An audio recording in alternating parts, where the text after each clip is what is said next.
அரட்டை நண்பர்களே, இன்னைக்கு நம்ம வீடியோல என்ன பார்க்க போறோம்னா, நான் போன வீடியோல சொன்ன மாதிரி தான். கிட்டத்தட்ட பார்த்தீங்கன்னா, இந்த சேனல் வந்து ஒரு நீட்சேவா இருக்காது. நிறைய கான்செப்ட்ஸ் நீங்க இதுல பார்க்கலாம். ஃபிட்னஸும் பார்க்கலாம், கிரிக்கெட்ட பத்தியும் பார்க்கலாம். கிரிக்கெட்னு வந்தா அதுல ஃபன், டிபேட், ஃபைட் எல்லாமே பார்க்கலாம். ஸோ இது ஐபிஎல் சீசன். நம்ம எல்லாருமே அந்த ஒரு விஷயத்துக்காக ரொம்ப வெயிட் பண்ணிட்டு இருக்கோம். 10 டீம்ஸ் எந்த டீம் அதுல வந்து கப் அடிக்க போகுதுன்னு சொல்லிட்டு நம்ம பார்த்துக்கிட்டு இருக்கோம். ஸோ அது ரிலேட்டடா இந்த டிஸ்கஷன் வச்சுக்கலாம்னு சொல்லிட்டு தான் இந்த ஃபர்ஸ்ட் வீடியோவை நம்ம ஸ்டார்ட் பண்ண போறோம். But before the first video நம்ம எல்லா ஐபிஎல் டீம்ஸையும் ப்ரையாரிட்டைஸ் பண்ண போறது இல்லை இந்த இதுல. இந்த சேனலை பொறுத்த வரைக்கும் சிஎஸ்கே, எம்ஐ, ஆர்சிபி இவங்க மூணு தான் எனக்கு எப்பவுமே முக்கியம். ஸோ அந்த டீம்ஸ் மட்டும் தான் ப்ரிவியூ பண்ணாலும் சரி, ரிவ்யூ பண்ணாலும் சரி, முடிஞ்சா நாங்க லைவ் கூட பண்ணுவோம். ஸோ வந்து இந்த ப்ரிவியூ நான் தனியா பண்ணா அவ்வளோ இன்ட்ரெஸ்டிங்கா இருக்காதுன்னு எனக்கே தெரிஞ்சுது. So I called my friend.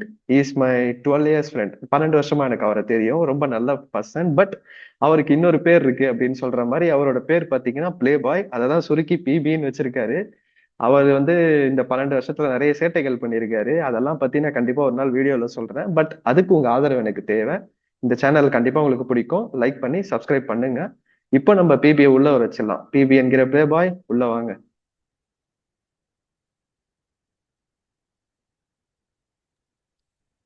A guys, நான் தான் அந்த பிபி. ஆனா நீங்க அவன் சொன்ன மாதிரி நினைக்கிற பிபி கிடையாது. நான் வந்து ஒரு நார்மல் பர்சன் தான். பட் அவன் ஏதோ ஒரு என் ஃப்ரெண்டுன்னா தெரியும்ல உங்களுக்கு. அவன் பெஸ்ட் ஃப்ரெண்டு, க்ளோஸ் ஃப்ரெண்டுனாலே தெரியும் நமக்கு. இந்த மாதிரி தான் எதையாச்சும் ஒரு பேரை வச்சு நம்மள ஃபன் பண்ணி விட்டுருவானுங்க. அந்த மாதிரி தான் நினைச்சிட்டு இருக்கான்.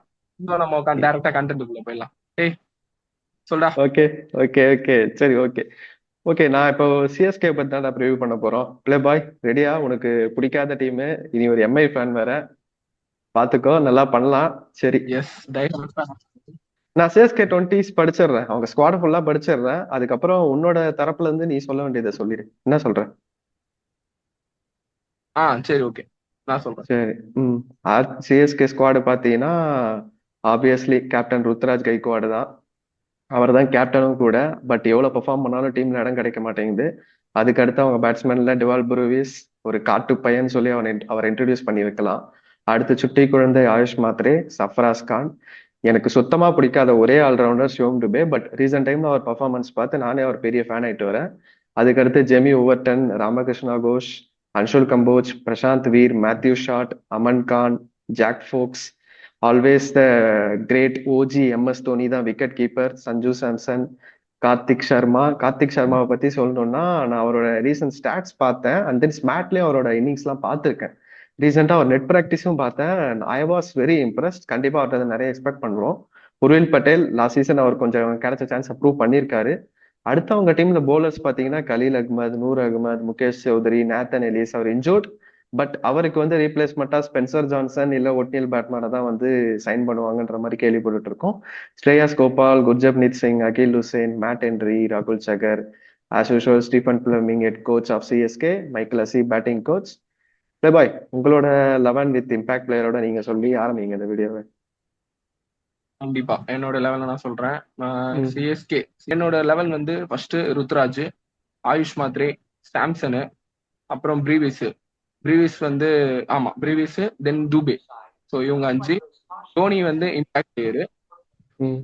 நெக்ஸ்ட் ராகுல் சகரு, ஸ்ரேயஸ் கோபால் ஆர் நூர் அகமது. மோஸ்டா நூர் அகமது இருப்பாரு. இந்திய கிரிக்கெட்டின் தங்க மகன். தங்க மகன் கேட்ட உடனே நீங்க வந்து எமி ஜாக்சன் எங்க, சமந்தா எங்கன்னு கேட்க கூடாது. அது வந்து நம்ம சிஎஸ்கே டீமை தான் கேட்கணும். ஏன்னா அவங்க தான் அந்த பேர் வச்சு அவனை கூப்பிடுவாரு. அப்புறம் இதுக்குதான் அந்த நான் உன பிளே கலீல் பாய்னு அகமது. சொன்னேன். மக்களுக்கே புரிஞ்சிருக்கும். சரி, சரி, ஒண்ணு. ஓகே. அப்புறம் முகேஷ் சௌத்ரி, கலீல் அகமது. இம்பாக்ட் பிளேயர் வந்து உருவி. என்னோட லெவன். ஓகே. பட் உன்னோட 11க்கும் 11க்கும் பயங்கர டிஃபரன்ஸ் இருக்கும்னு நினைக்கிறேன். ஏன்னா நான் என்னோட ஓ, ஸ்குவாட் நான் சொல்றேன். சஞ்சு சாம்சன், ஓகே. ஆயுஷ் மாத்ரே தான் கண்டிப்பா ஓபன் பண்ணுவாங்க. ஏன்னா ருத்ராஜ் வந்து ஓப்பனிங் ப்ரிஃபர் பண்றது இல்ல. ரீசெண்ட் டைம்ஸ்ல அவர் ஒன் டவுன் தான் ப்ரிஃபர் பண்ணிட்டு இருக்காரு. ஏன்னா இந்தியன் டீம்லயும் அந்த பொசிஷன் தான் எப்பவுமே ஒரு வேக்கண்டா இருக்கும். ஸோ ருத்ராஜ் தான் ஒன் ஓகே. டவுன். சிவம் டூபே, பிரேவிஸ் இவங்க ரெண்டு பேர்ல வந்து டைம் சுச்சுவேஷனுக்கு ஏற்ற மாதிரி எனக்கு தெரிஞ்சு மாறி இறங்குவாங்க. ஸ்பின்னர்ஸ் வந்துட்டா சிவம் டூபே இறங்கிடுவாரு. பிரேவிஸ் வந்து ஒரு 12th ஓவர் 13th ஓவர்னா கண்டிப்பா அவர் டூ டவுன் இறங்கிடுவாரு. அதுக்கு அடுத்து இப்போ கண்டிப்பா ரேட் பண்ணிட்டு இருக்க கார்த்திக் சர்மா. அதுக்கு அடுத்து Jamie Overton, Matt Henry, Noor Ahmed, Khaleel Ahmed, அப்புறம் அன்ஷுல் கம்போஜ். தோனி இம்பாக்ட் பிளேயரா இருப்பாருன்ற மாதிரி எனக்கு நிறைய நியூஸ் கேள்விப்பட்டு இருக்கேன். ஏன்னா வந்து அவருக்கு அந்த நீ இன்ஜுரி அதெல்லாம் இருந்து இப்பதான் கொஞ்சம் கொஞ்சமா ரெக்கவர் ஆயிட்டு வராரு. ஸோ திருப்பி அவர் கீப்பிங் பண்ணி ஓகே. பேட்டிங் பண்றது கஷ்டம்ன்ற மாதிரி நான் கேள்விப்பட்டேன். ஸோ என்னோட இன்ஃபர்மேஷன் படி தோனி பிகைண்ட் த ஸ்டெம்ஸ் இந்த வாட்டி இருக்க மாட்டாரு. கண்டிப்பா சாம்சன் தான் கீப்பிங் பண்ண போறாரு. Dhoni is going to be impact player. ஒரு 18th 19th ஓவருக்கு மேல வந்து ஒரு 5 பாலோ இல்ல ஒரு 10 பாலோ அடி அதுல ஒரு 3 6 அடிக்கிற மாதிரி ஒரு கெப்பாசிட்டிக்காக தான் அவர் வச்சிருக்காங்க. இதுதான் என்னோட 11. ஓகே படி, ஓகே. நீங்க சொல்லுங்க. நீங்க தான் இப்போ சொல்லணும் இந்த டீமோட இது என்ன. நான் ஏன் கரெக்ட். நான் ஏன் வந்து டோனியை வந்து 11ல வச்சேன் அப்படின்னா, இது வந்து ஆக்சுவலா இதுக்கு அடுத்து சிஎஸ்கே வந்து எப்படி இருக்கும்னா, பிஃபோர் தோனி ஆஃப்டர் தோனின்னு தான் இருக்க போகுது. சோ ஆமா. எனக்கு தெரிஞ்சு ஃபர்ஸ்ட் மேட்ச்ங்கிறதால அவங்க மோஸ்டா டோனியை வந்து இம்பாக்ட்ல வைக்க மாட்டாங்கன்னு எனக்கு தோணுது. ஏன்னா சரி ஃபர்ஸ்ட் மேட்ச் தலை இருக்கணும். ஏன்னா நமக்கே தெரியும் சிஎஸ்கே பொறுத்த வரைக்கும் டோனியோட வெறியர்கள், ஃபேன்ஸ் ம். சொல்லக்கூடாது, டைஹார்ட் டோனிஸ்லாம் நிறைய பேர் இருக்காங்க.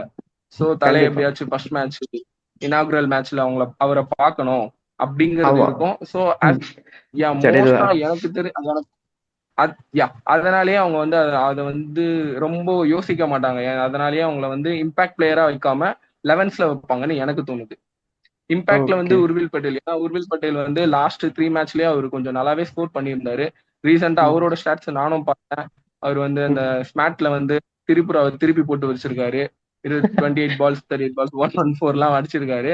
அப்புறம் ம். ரீசெண்டா ஒரு சர்வீஸ் குஜராத்துக்காக விளையாடி அதுல ஒரு ஃபாஸ்டஸ்ட் செஞ்சுரி எல்லாம் அவர் இது பண்ணியிருக்காரு. சோ ம். இன்னொரு குட் திங் என்னன்னா, அந்த உர்வில் பட்டேல வந்து லாஸ்ட் இயருக்கு முந்தின இயர் வந்து குஜராத் டைட்டன்ஸ்ல வந்து பேஸ் பிரைஸ்க்கு அவங்க எடுத்திருக்காங்க 20 lakhsக்கு. பட் அதுக்கு அடுத்து ஓகே. லாஸ்ட் இதுலதான் அவங்க வந்து மிட் மிட் இதுல வந்து ரீப்ளேஸ்மெண்டா பண்ணியிருக்காங்க. ஓகே. ஓகே. ஆனா எனக்கு இதுல மட்டும் ஒரு மாற்று கருத்து இருக்கு மிஸ்டர் பிளே பாய். நீங்க உருவேல் பட்டேல்னு சொல்றீங்க. ஆப்வியஸ்லி அவர் நல்லா பண்ணியிருக்காரு. நான் அதை இல்லைன்னு நான் எங்கேயுமே மாத்தி சொல்ல மாட்டேன். பட் எனக்கு அவரை விட ஓகே. கார்த்திக் சர்மா ஒரு படி மேலன்ற மாதிரி ஃபீல் ஆகுது. பிகாஸ் நான் ஸ்டாட்ஸ் பார்த்த வரைக்கும் ஸ்மாட்ல அவரோட ரெக்கார்டு பார்த்திருக்கேன், அவரோட இன்னிங்ஸ் எல்லாம் பார்த்திருக்கேன். I was so Impress. நான் முன்னாடியே சொன்ன மாதிரி தான். கிட்டத்தட்ட பாத்தீங்கன்னா அவர் ஒரு லாஸ்ட் அந்த ஸ்மாட்ல மட்டும் இல்லாம எல்லா T20ஸ்லயும் சேர்த்து 11 இன்னிங்ஸ்ல ஒரு 334 ரன் அடிச்சிருக்காரு. அதுல 2 50 இருக்கு. அவர் கிட்டத்தட்ட 2 டவுன் 3 டவுன் அந்த பொசிஷன்ல இறங்கிட்டு கிட்டத்தட்ட ஆவரேஜ் பாத்தீங்கன்னா 30+ வச்சிருக்காரு. ஸ்ட்ரைக் ரேட் வந்து 160. அந்த 12 மேட்ச்ல அவர் கிட்டத்தட்ட 28 சிக்ஸ் அடிச்சிருக்காரு. ஒரு மேட்ச்சுக்கு 2 சிக்ஸ்ன்றது அவர் ரொம்ப சால்ட்டா அடிச்சுட்டு போயிடுறாரு. சோ என் ஸ்ட்ரென்த் அண்ட் வீக்னஸ்னா நீங்க எதை சொல்லுவீங்க? ஆப்வியஸா இப்போதைக்கு சிஎஸ்கேவோட ஸ்ட்ரென்த்னு பாத்தீங்கன்னா அது கண்டிப்பா பேட்டிங்கா தான் இருக்கும். bowling ம். இன்னுமே ஆக்சுவலா ரீசெண்டா நாதன் எலிஸ் வேற ரூல்ட் அவுட்னு சொல்லியிருக்காங்க. ஸோ அது வந்து ம். பெரிய பேக் ஃபயரா இருக்கு. ஏன்னா அவர் வந்து ரீசெண்டா நாதன் எலிஸ் வந்து ஹோபர்ட் ஹரிகன்ஸ்க்கு நல்லாவே bowling பண்ணியிருக்காரு. டெத் ம். ஓவர்ஸ்க்கும் சரி ஸ்டார்டிங்லயும் ம். சரி நல்லாவே பண்ணியிருக்காரு. ஸோ அவரோட ம். டிராபேக்குங்க அவரோட அதாவது எப்படி சொல்றது, இன்ஜுரிங்கிறது கண்டிப்பா சிஎஸ்கேக்கு ஒரு பேக் ஃபயரா தான் இருக்கும்.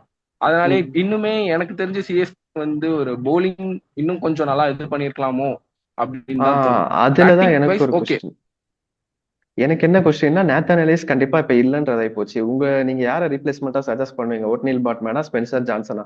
ஏன்னா அவங்க 2 பேர் தான் லைன்ல நிக்கிறாங்க இப்போ சிஎஸ்கேக்கு. ஸ்பென்சர் ஜான்சன் இன்னொன்னு யாரு? Ottneil Baartman, South African bowler. ஒர்னின் பாட்மேன். அதுக்கு ஆக்சுவலா ஸ்பென்சர் ஜான்சனே ஓகே தான். ஸ்பென்சர் ஜான்சன் லாஸ்ட் டைம் ஐபிஎல்லையும் கொஞ்சம் பெர்ஃபார்மும் பண்ணியிருக்காரு. Okay. Okay. Okay. But I think they will go with Ottneil Baartman நான் நினைக்கிறேன்.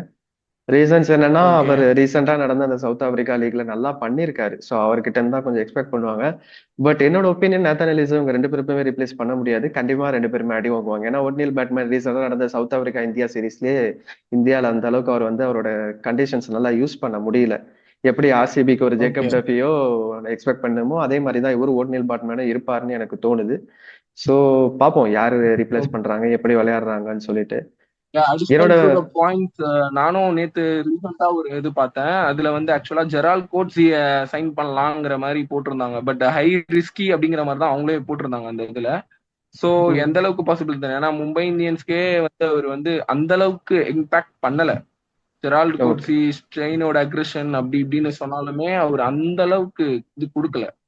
ம். சோ அவரு அதுலயே ஆக்சுவலா அப்படிதான் போட்டிருந்தது. லைக் இது வந்து கொஞ்சம் ஹை ரிஸ்க் பிரைஸ் தான் அப்படின்னு போட்டிருந்தாங்க. சோ லெட் இட் சி என்ன நடக்குதுன்னு பார்ப்போம். Okay, okay. சரி, இப்போ தோனி வந்து பிஹைண்ட் த ஸ்டெம்ஸ்ல இருக்க மாட்டாரு. இது ருத்ராஜ் கேப்டன்சி அஃபெக்ட் பண்ணும்னு நினைக்கிறீங்களா?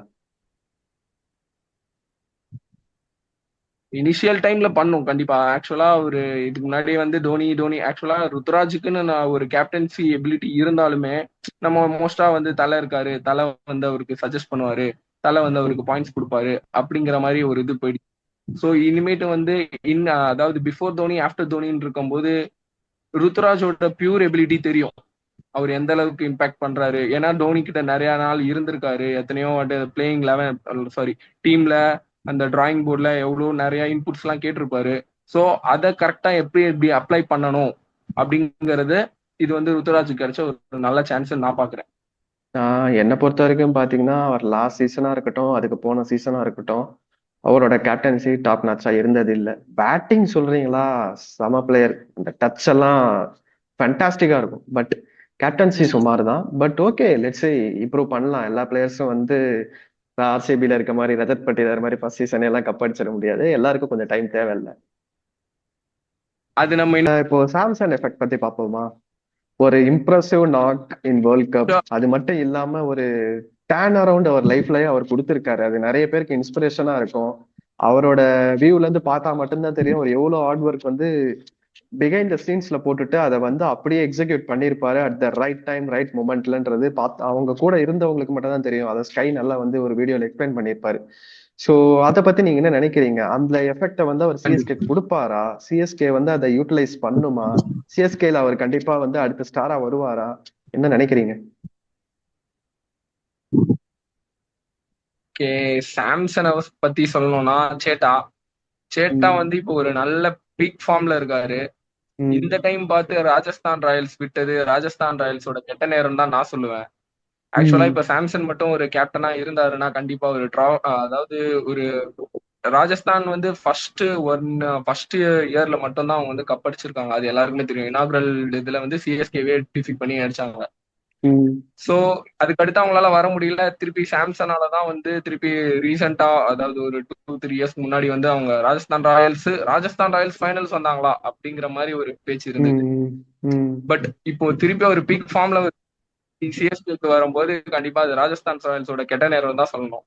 சோ இது வந்து கண்டிப்பா சிஎஸ்கேக்கு நல்லாவே இருக்கும். ஏன்னா அவர் வந்து டோனி நம்ம டோனி டோனி அப்படின்னு இது பண்ணும்போது இப்ப டோனிக்கு அடுத்து நெக்ஸ்ட் அதாவது ஆஃப்டர் தோனி சிஎஸ்கே பிளேயர்ஸ் அப்படின்னு பார்க்கும்போது கொஞ்சம் இதாவே இருக்கதான் செய்யுது. கண்டிப்பா சாம்சனோட எஃபெக்ட் சிஎஸ்கேல நல்லாவே இருக்கும், பாசிட்டிவாவே இருக்கும். நானும் அதான் எக்ஸ்பெக்ட் பண்றேன். சாம்சன் வந்து நல்லா இம்ப்ரூவ் பண்ணியிருக்காரு. ஆக்சுவலி கன்சிஸ்டன்டாவும் இப்போ விளையாட ஆரம்பிச்சிட்டாரு. அதுதான் அவர்கிட்ட இந்த வீக்னஸ். அதை இப்ப தூக்கி போட்டாரு அவர். இன்னொரு கொஸ்டின் இருக்கு பிளே பாய் எனக்கு. Is Ruturaj a best captain than Sanju? அதை பத்தி உங்க ஒப்பீனியன் என்ன? ருத்ராஜ் உண்மையாவே சஞ்சுவோட பெஸ்ட் கேப்டனா? Ruturaj is better captain better then Sanju அப்படின்னு கேட்டீங்கன்னா, ஏன்னா நீயே கொஞ்ச நேரத்துக்கு முன்னாடி சொன்ன ருத்ராஜ் வந்து அந்த அளவுக்கு கேப்டன்சி பண்ணதுல பேட்டிங் ஸ்கில்ஸ் இருக்கு அப்படின்னு சொல்லிட்டு. ஆமா, சோ கண்டிப்பா. அதை வச்சு பார்த்தாக்கா எனக்கு வந்து ருத்துராஜா சஞ்சுவான்னு கேட்டா yeah I am for sure prefer Sanju. நானும் எனக்கும் அதே ஃபீலிங் தான். Sanju is not better batsman. கண்டிப்பா ருத்ராஜுக்கு ஒரு படி அகேட் தான். But when it to come to captaincy, behind ஸ்டெம்ஸ்ல இருந்து பவுலர்ஸை கைட் பண்ண முடியும். ஸோ அடுத்த தோனியா இருப்பாருன்னு நான் சொல்லல. But is for better than Ruturaj தான் எனக்கு தோணுது. பட் லேட்டர் பார்ப்போம், என்ன வேணா நடக்கலாம். லாஸ்ட் சீசனே பார்த்தோம், ருத்ராஜ் வந்து இன்ஜுரின்னு உட்கார வச்சாங்க. அந்த மாதிரி திருப்பி இந்த சீசன் ஆச்சுன்னா சாம்சன் கண்டிப்பா க்ளவுஸை மட்டும் இல்ல கேப்டன்சியே எடுத்து விளையாடுவாரு. எனக்கு நம்பிக்கை இருக்கு, பார்ப்போம். ஓகே, இந்த இந்த கண்டிப்பா வீடியோவோட கண்டிப்பா. முடிவுக்கு கிட்டத்தட்ட வந்துட்டோம். இப்போ ஜடேஜா இல்லாத சிஎஸ்கே, இந்த சிஎஸ்கே பிளே ஆஃப் போகுமா? உங்களோட டாப் 4 டாப் 5ல இந்த டீம் இருக்குமா? என்ன சொல்றீங்க பிளே பாய்? இல்ல இப்போதைக்கு என்ன கேட்டீங்கன்னா சிஎஸ்கே போகாதுன்னு தான் எனக்கு தோணுது, ஃபார் ஷுர். ஓகே, சோ எனக்கும் லெட் கிட்டத்தட்ட எல்லாமே அப்படிதான். வந்து ஐ ஐபிஎல் பொறுத்த வரைக்குமே எல்லாமே வந்து அந்த ஃபர்ஸ்ட் 7 மேட்சஸ் ஓகே, லாஸ்ட் அந்த 7 மேட்சஸ்ல தான் ஒட்டுமொத்த டீமோட இதுவே மாறும். சோ கணிப்பேன். Wait and watch. ஓகே. கிட்டத்தட்ட எனக்குமே வந்து இத இப்பவே சொல்லணும்ன்றது தோணல. ஏன்னா இந்த டீமுக்கு ஸ்ட்ரென்த்தும் இருக்கு, வீக்னஸும் இருக்கு. வென் இட் கம்ஸ் டு ஸ்ட்ரென்த்ன்னு பாத்தீங்கன்னா, பேட்டிங் அப்படி ஒரு ஸ்ட்ரென்த். இந்த மாதிரி ஒரு பேட்டிங் பாத்தீங்கன்னா எனக்கு தெரிஞ்சு மும்பைக்கு அடுத்து இந்த டீமோட பேட்டிங் தான் அந்த மாதிரி ஒரு ஸ்ட்ரென்த்தோட இருக்கு. சோ ஆனா வீக்னஸ் பாத்தீங்கன்னா அப்படியே ஆப்போசிட். ஒரு போலிங் யூனிட்டாவே இதை என்னால பார்க்க முடியல. ஒரு பெஸ்ட் போலர்னு பாத்தீங்கன்னா நேத்தன் எலிஸ், நூர் அகமத் நினைச்சிட்டு இருந்தேன். பட் இப்போ நூர் அகமத் மட்டும் தான், நேத்தன் எலிஸும் இல்லைன்னு போது எனக்கு இந்த டீமோட போலிங் நினைச்சா பயமா இருக்கு. My opinion is they have to score 240 in every match. கண்டிப்பா 240 பிளஸ் அடிச்சா மட்டும் தான் அவங்க ஜெயிக்க முடியுன்ற மாதிரி டீம் வச்சிருக்காங்க. பட் ஓகே, பார்ப்போம். இந்த சிஎஸ்கே ஒரு 5 கப் அடிச்ச டீம், எப்படி வேணா எப்ப வேணா டேபிளை மாத்துவாங்க. திறமையான டீம் தான். இந்த சீசன் பிளே ஆஃப் போவாங்களான்னு என்ன கேட்டா நான் உங்களை 5th பிளேஸ் வேணா கொடுப்பேன். பட் டாப் 4ல எனக்கு டவுட் தான். சரி, okay. It was a good video. N friend இவரு நல்லா பண்ணாரு. இவர் கொஞ்சம் என்னடா கம்மியா பேசுறாருன்னு நினைக்காதீங்க. இவர் வந்து எப்படி சொல்றது, அவர் பையன், அதனால கம்மியா பேசுறாரு. இதுவே ஒரு பொண்ணு ஆங்கரா போட்டிருந்தாருன்னா கொஞ்ச நேரம் பேசிட்டே இருந்திருப்பாரு. பட் ஓகே, இந்த வீடியோல பையன் நம்பாதீங்க இருக்கிறது. guys, நம்பாதீங்க நம்பாதீங்க நம்பாதீங்க. இல்ல. சரி, ஓகே ஓகே, மாஸ்க போடுங்க பிரதர், மாஸ்க் கீழே வருது. ஓகே இதுவே ஓகே. ஒரு தேங்க்யூ. இதுவே ஒரு காமெடியா ரிவீல் போயிட்டு இருக்கு. பண்ணிடக்கூடாது. ஆமா ஆமா. சரி பிரதர், ஓகே, இந்த வீடியோ நம்ம இப்போ முடிச்சுக்கலாம். நம்ம கண்டிப்பா எம்ஐ அண்ட் ஆர்சிபி ப்ரிவியூ பண்ணலாம்னு பிளான் பண்ணியிருக்கோம். அந்த வீடியோஸ்ல மீட் பண்ணுவோம். ஓகே. ரொம்ப ரொம்ப நல்ல டைம் உங்க கூட ஸ்பெண்ட் பண்ணதுக்கு ரொம்ப தேங்க்ஸ். நீங்க போயிட்டு ப்ளே பாய் வேலையை கண்டினியூ பண்ணுங்க. By by. பாய் பாய். பாய் அரட்டை நண்பரே, பாய். பாய். பை.